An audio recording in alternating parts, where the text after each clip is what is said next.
yaa xayra dayfin ataa bil bisri wal madadi. bismillah barke borom Touba. asalaamaaleykum wa rahmatullah. noo ngi leen di nuyu bu baax te di leen ziyaara. gannaaw loolu seen naafila guddig tey gii di guddig juróom-ñaareel gi ci weeru koor.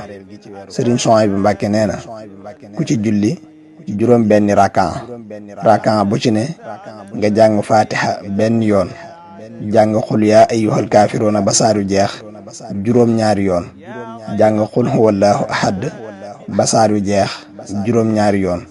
ku def loolu laaye ju ci nekk des na ko ci bindal aw yiwu te it dana mel ne ku saraxe junniy dinaar te lu mu ñaan yàlla mu may ko ko. te it dees na ko bindal tuyaaba ju toll ne limu bisi àdduna yépp. xarafu ci nekk itam dees na ko ci tabaxal njënne lu rëy ca àjjana te mooy pale bu rëy ca àjjana. yàlla nu ko yàlla man loo te nu def ko te def ko na mu ko taamoo te mu nangul nu ko te fulal nu ko làqal ñu ko fu yàq yëggul barkeb Cheikhul Xadim. wa inda ahli tuqa wal ilmi war rasadi.